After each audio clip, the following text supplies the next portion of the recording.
Hey, what is up, guys? So I got the opportunity today to hop into the PTR and actually try out the brand new dungeon that is coming to World of Warcraft: The War Within Season 3.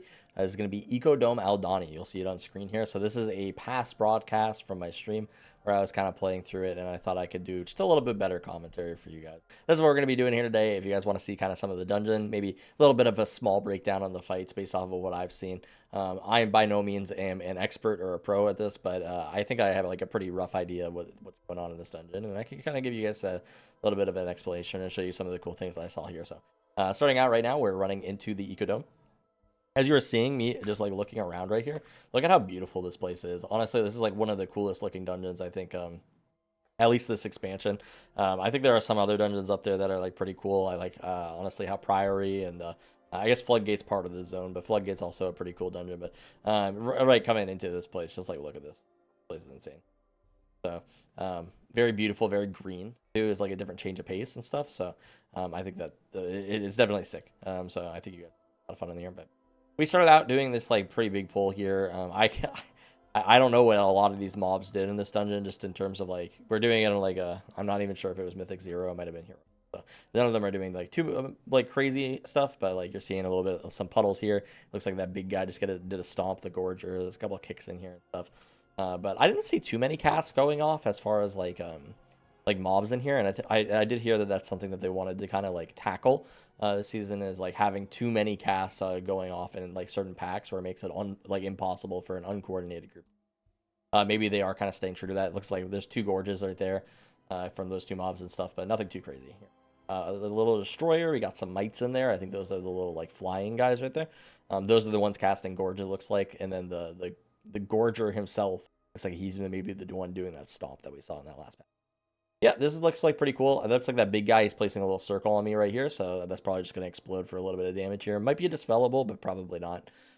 Yeah, and just a little bit of damage there. I'm playing Ellie Shaman in this video. There's been some Ellie updates, so kind of talking about that for anybody who's a little bit interested in it. They're getting a tier set update to both their Farseer and their Tempest. That's how they're doing the tier sets in this next season. Is they're going to actually be specific tier sets for your different hero talents. So if you're playing, like for example, for Evokers, you have Scale Commander, and then you would have Flame Shaper. Both of those have 2 different tier sets that do 2 different things, which is like really cool. So for Ellie, the Tempest one is basically going to, it will reduce the RNG on this class. It's kind of like a slot machine class currently in the season 2, where sometimes you'll get procs and sometimes you won't, and it'll be kind of like shitty. But now, with this new build, they've reduced a little bit of the RNG, so you can kind of predict when things are going to happen just a little bit more. Going into this next pack, it looks like we got 2 more of these guys. We got the Destroyers. There's a double Destroyer pack. Potentially a pretty scary pack. You know, you see those double big mobs in like Floodgate and stuff. We could expect that maybe this circle that's going on us might actually hit pretty hard. Approaching this first boss room, I just want you to see. I think that I have my talent sheet up right here, but he's sucking in all the mobs there at the top. You can see they're all getting pulled in, and he's going to eat them. So this is going to be a mechanic within the boss fight, where basically this guy, he's going to suck in all of these little ads, and he'll eat them, and he'll get like a damage buff. So you want to make sure to kill all those little ads before he does that. So this is a rooted boss, by the way. So if you remember, like there's the Candle boss in Dark Flame Cleft. There's the big boss in Mechagon. Any rooted boss, the tank needs to stay in melee for. You see these circles that are going out? Those are going to drop little puddles on our players. So you see that puddle right there, that puddle right there. Those ones are bad, obviously, and you want to drop these probably circles off to the sides and stuff like that. So they aren't too much of a problem. I did actually experience on my Evoker. I think I did a deep breath through these. They're pretty much one shot. Definitely kind of scary, right? Don't want to be dropping these exactly where I just dropped them right there. When these ads spawn, basically you're going to see ads are coming back up here, I believe. Either that or he's going to do the pull. Yeah, here are the ads. So classes like Boomkins and like Ellie Shamans, maybe Shadow Priests and stuff could be pretty decent here. You notice how they're jumping around and they're leaping at people.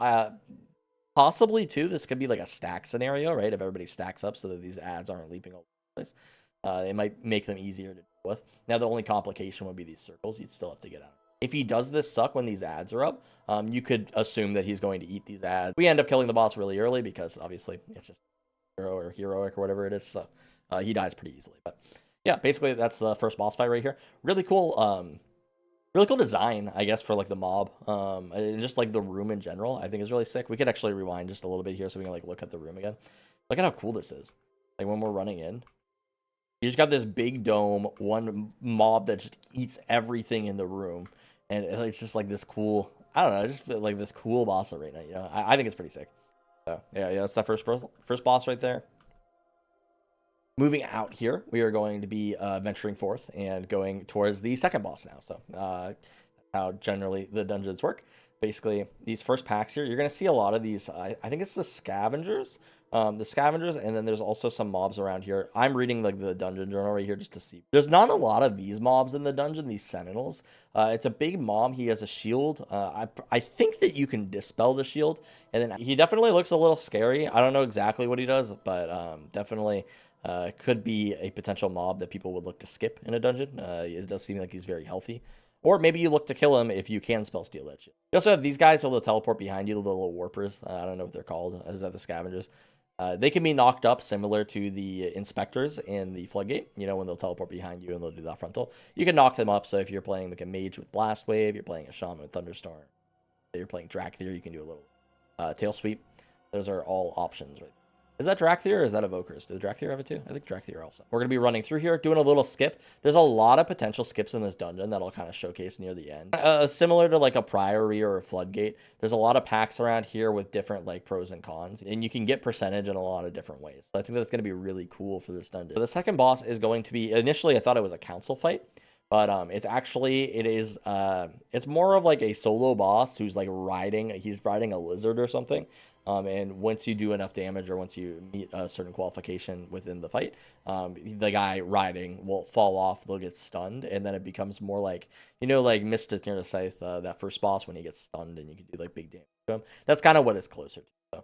So, yeah, we're gonna be doing some damage here. We'll be scaling up towards this boss. You'll see approaching this pack right here, these phase blades. There's a lot of these guys in the dungeon, so they seem like fairly common mobs. Off to the side over here too, there's another pack over here that like potentially could be an option to bring into the boss or get extra from. It's kind of weird because it's like this pack is like way off to the side. It definitely feels like it was inserted specifically for that reason. Like, hey, you can pull these guys for like a thing, if you want to get some extra percentage in a way, which is like kind of funny. I like the idea of having these packs that are just like so out of the way, and it's like it's up to the player. I don't even know if like some other dungeons have these sort of things, but it's like it's up to the player to be like, how can I make use of this? I like that sort of creativity. Other examples of this would be like in Floodgate again with you know how you can skip bubbles, you can go around that side and you can like potentially jump over the wall. There's all those sharks on the water. I don't know if those sharks have ever been used for percentage in dungeons, but I think it's funny that they exist, and I think it's funny the idea that you could potentially do that. Yeah, we're just killing this big pack right here again. This is the Sentinel. I don't know if you're supposed to pull all these guys together. All right, now you see once you've killed all these packs underneath the boss, the Soul-Scribe, who is the last boss in the dungeon, he will finish doing whatever he's doing, and the bosses will actually spawn. So it looks like he's kind of ramping up right here. I'm assuming we've met the conditions. Looks like we have to pull these side packs is what we're kind of coming to the conclusion of. So we're going to be pulling some of these guys. We got a caster in there, the Ritualist, the Farstalker, Runestalker. Ooh, looks like a lot of damage going out to me right now. We could even go back and see what happened. I have no idea what happened to me right there. So I'm sitting here, I'm full health. I get aggroed by the Phase Blade. Phase Blade's chunking me from behind. It looks like it is literally just I have threat on a mob. Okay, well, at least we know now, right? Still the Ritualist casting back here. The Arcane Bolt's potentially kind of scary. Phase Blade's in here. I think the Phase Blades are probably kind of nothing mobs. Maybe they're scary for the tank, potentially. You saw them kind of like take me down pretty fast, but... All right, now you see that the boss has spawned in. His name is Awaz, or potentially that is the mob that he is riding on. It looks like he's using this Rift Claw ability. You saw the tank get chunked right there, so it looks like it's a tank buster. He potentially wants to pop a defensive for that. This ability right here is Binding Javelin. You'll see he targets 2 players. Looks like it did a pretty hefty explosion around me, but basically with this, you really want to kill this Javelin before the next mechanic comes. So right here, you notice he is fixating on me, and there's going to be a charge on me. And I wasn't able to move because we didn't kill the Javelin in time, so I ended up dying. What you want to do with this charge is you want it to be charged through the boss, actually. So I don't know if it was the boss himself that does the charge or if it's like an illusion of him. But you want to bring this through the boss, so let's see if we can see it. It looks like he's charging at me. I believe I want to run through him. Or maybe you just want to get out of the way. I'm not exactly sure, because when we end up doing this second pull here. So here we are back, notice. Here come the Javelins. We're going to spread out a little bit here. Came over here this time. I got my Javelin down. I popped my Ascendance this time, so I'm gonna try to nuke this down. And I believe here come the charges. So you know the fixate's right here. There's one on me again, and I want to aim that through the boss. So I'm going to jump over here, and the charge goes through the boss. And then we clear, I think, some stacks of a debuff he has or something. Or maybe it just does some damage to him. But the same thing is going to happen here again. He's doing the Arcane Blitz. So this is the boss over here. We have charges. We want to make sure that we charge through these orbs. I think each hit is probably going to reduce 1. Okay. So all these charges just went through the boss. Looks like it's a big healing phase too. You notice everybody's kind of like ticking. So I'm going to try to run through the boss again. And notice my line goes through him here. And then I'm doing this one over here as well. And then after this, you notice the boss is going to destabilize. And now is a big damage phase. So ideally, you would want to pop cooldowns here. I use mine here on the Javelin. But this would be like a really big opportunity to get a ton of damage in. You want to like pool your cooldowns for this. And you gotta mess the boss. Sorry I didn't have audio on for this. I think that like there's probably a lot of cool sound effects, a lot of cool sound design in general in this dungeon. And then you rinse and repeat. Look at that. The Javelins are coming out. I'm going to help my healer kill his Javelin because I'm nice like that. And then they're going to get targeted by charges again. So there's the charges on, I don't know if it's always on the Javelin people or not. It looks like it's on the both of them this time again. Fairly consistent in that regard. Should have brought that one through the boss here, I think. And then that is going to be the kill. So moving into the last area of the dungeon, you notice that our Waystone has been updated as well, which is kind of nice. I think that was another thing that they said they wanted to do is they wanted to kind of like make bonds a little bit more forgiving. So this is the Aldani Sands. You notice we're running around the left over here. We're dodging this first pack. There is like a totem here that you can channel on. These totems, they aren't necessary to spawn the boss. They do, however, give you a short duration haste buff and I believe movement speed buff. It's like 10% right now on PTR. So I don't know if they're going to buff that up and make it like higher or anything. 10% is obviously good, but it's only like 20 seconds. So it's a very short duration. So you could potentially hit one of these pylons and then run into the next pack. Definitely an option for that. And one of my runs on my Evoker, we ended up doing this. And then we did a big double pull in this next room up here. And we were able to like basically just destroy that pull. That was that's definitely something cool you could do. You could use these pylons to your advantage. There's a couple of them. I think that probably some of the trade-off on this is that maybe these mobs around these pylons aren't like efficient to kill. Yeah, like maybe you're making the decision to kill the pylons and it's like, oh well, we could be killing these creepers that are on the side or something. I don't actually remember if these creepers are threatening or not, but definitely like an option, right? So I think it's cool. You know, they pose these questions to you like, do I want to kill these mobs or and get this buff, or would it be better to go around them? These creepers looks like they're doing a little bit of a burrow. We ended up pulling like big here. I'm reading about the other boss or the next boss right here. He doesn't do anything like too crazy. I think that he's pretty easy to explain. Looks like I got a little circle on myself. I don't know which mob that's from. Arcing Zap coming out from one of these guys. Potentially a deadly cast right there. You want to interrupt that. Arcane Bolt. This guy's casting Consume Spirit. That seems pretty scary. He looks like mini boss, actually. Erratic Ritual. I can't see his name right there. Yeah, that guy kind of looks like a mini boss. So here we are channeling on this pylon once again. And you're going to notice I get a little debuff right here. It'll last like 20 seconds. Sorry, I can remove that. So 20 seconds for us to run into the next pack here. I do know that it's 10% damage on the PTR. I think that it's like 10% movement as well. You also have one right here right before this boss pack. I'm wondering if you could potentially spawn the boss and then run back to the pylon, pick it up, and then run into the boss fight. That might also be an option. So something to keep in mind. I think there's a little bit of RP before the boss spawns as well. So maybe. Right here, we're pulling these double packs. A lot of casters in this pack. So you have the Ritualist who will do the cast. So if you double pull this, just be careful. All right, moving into this last fight, we have the Soul-Scribe. Soul-Scribe. Sorry, just butchered that name entirely. You fight him on this platform right here. I didn't really see us move him around much. I don't really know how much you move him. I don't even know if he's movable at all. He might just stay there the whole time. You're going to notice during this fight, it takes me a while to realize what's actually going on. So you're going to get a debuff at times. So I think this is a 30% haste debuff, which is a lot. And you want to clear this debuff by running into the guy that you are marked with. You want to run into him before the effect goes off in the fight. So you see right here, there's a lot of explosions. I want to run into that guy before he gets hit. So I could run into him there. I think the circle hits him, so that's why I like broke it. But basically, that's the whole fight. Is he's going to do these different mechanics. He's going to mark like an illusion of yourself, and you'll want to go run into that. So right here, I have that guy. I want to run into him before this line explodes and hits him. And I don't do it right there. So again, I get the debuff right here. So I have a haste debuff.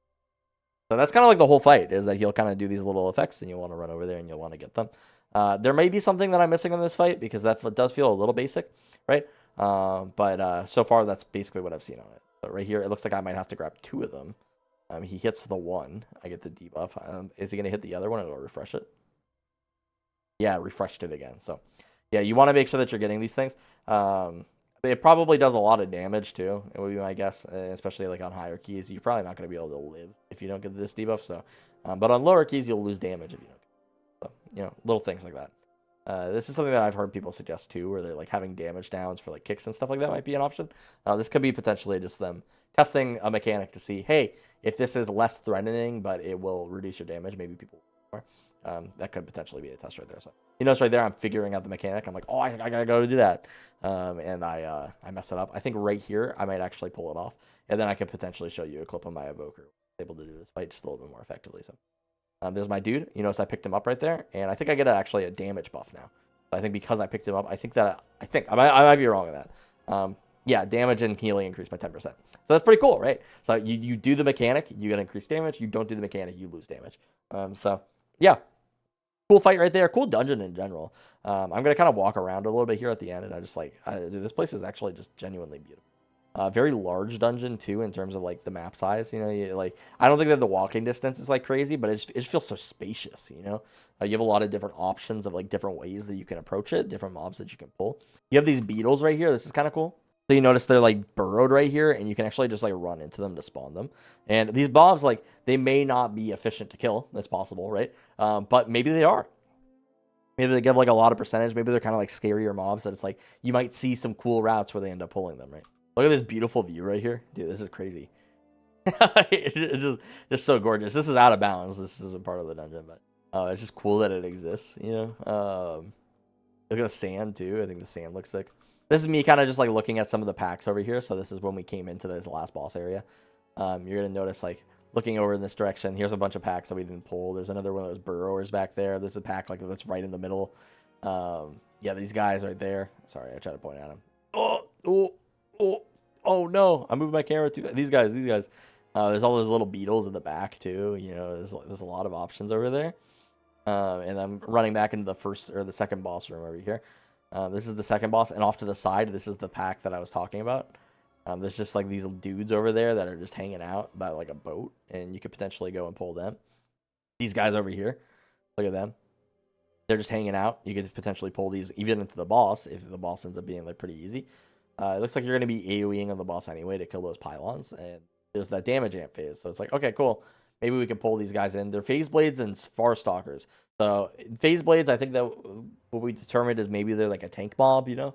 But they don't seem like they have like any like huge mechanics. So they could potentially just be some funnel mobs that you could bring in for like a mage or something like that. Might be kind of cool, you know?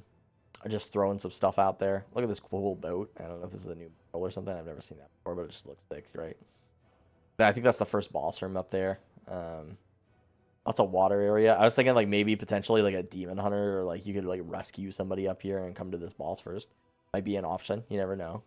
So I think it's cool that like you can just see that this thing, right? Got some mobs over off here to the side. You got some mobs over here. Phase blades, ritualists, more phase blades. So seems to be fairly common mob in the dungeon. You could probably assume that it doesn't do anything too crazy with me, I guess. And yeah, that's the dungeon. Let me know what you guys think if you like this sort of like walkthrough commentary stuff. I could definitely do more of this. I thought this was super cool. It was a fun experience hopping onto the PTR. I might be doing stuff like this. So yeah, let me know what you guys think.